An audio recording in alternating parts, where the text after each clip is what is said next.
All right, today we're jumping into a really powerful anonymous story that came from a university student right here in Kenya.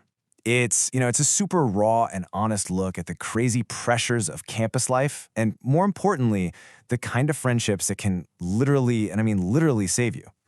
Stage perfectly. We're not really talking about the parties or the all-night study sessions here. We're talking about that deep, totally unexpected connection that becomes a lifeline when you need it most. And honestly, this whole story, it all comes back to this one powerful idea. So let's meet the person at the center of the story. We're going to call him Otieno. Now, Otieno's a third-year comp sci major, comes from a pretty humble background, and he's juggling everything to try and build a better future. But as you can probably guess, that pressure, it's really starting to pile up. And look, the problems he's facing are just so relatable for anyone who's been through this. First off, the student loan. Help. It's late, as usual. His side hustles? Yeah, they're not really working out. He's absolutely drowning in assignments. And all of this is just feeding this quiet, creeping anxiety. It's like the perfect storm of campus stress, you know? So, what's the result of all that pressure? Well, he just completely isolates himself. The story actually says he starts skipping meals because money is that tight.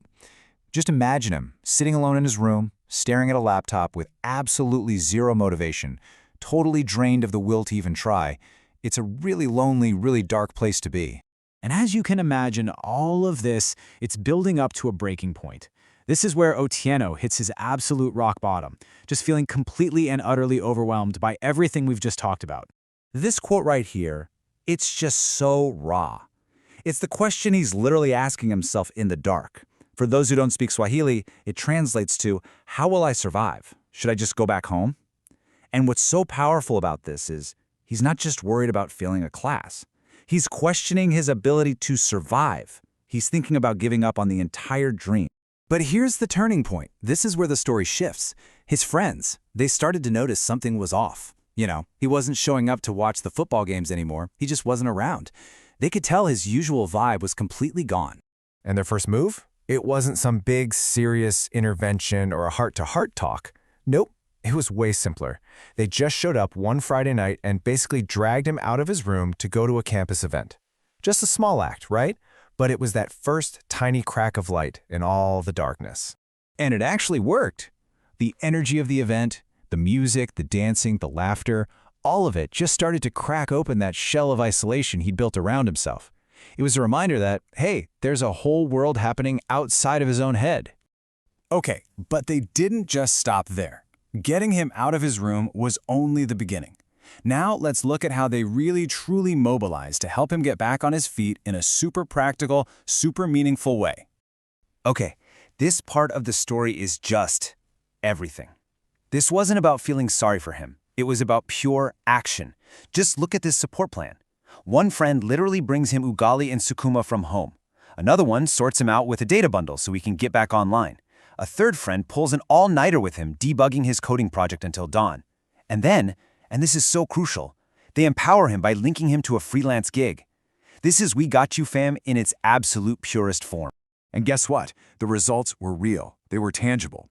With that solid foundation of support from his friends, Otieno slowly starts to bounce back. His grades go up, that new side hustle starts to click, and most importantly, his confidence comes roaring back. So let's fast forward. The exams are done, the projects are all handed in. We're at the finish line now, graduation day. And this is where the real, true win of the story really comes into focus. I want you to just picture this scene for a second. Otieno is walking across that stage to get his degree, and the absolute loudest cheers in the entire place, they're coming from his friends, from his squad. It's the ultimate victory lap. And it's not just for him, it's for all of them, together. And right there, in that moment, he has this huge realization. He gets it. Campus wasn't just about the books and the stress. It hadn't just given him a degree in computer science. No, it had given him something way, way more valuable. A brotherhood. A group of guys who knew how to take his absolute lowest moment and turn it into a win for everyone. And really, it all comes down to this final quote from the story, which just sums the whole thing up perfectly. Campus can feel lonely, but the right squad changes everything. It's such a simple truth, isn't it? But man, this story makes it feel incredibly powerful. And so that leaves us with one last thing to think about, a question directly for you. Think about your own people right now, your friends, your family, your squad. Who in that group might be struggling silently? Who's the person that needs that check-in text, that phone call, or maybe even that plate of ugali? Because if this story shows us anything, it's that one small act of friendship, it can change absolutely everything.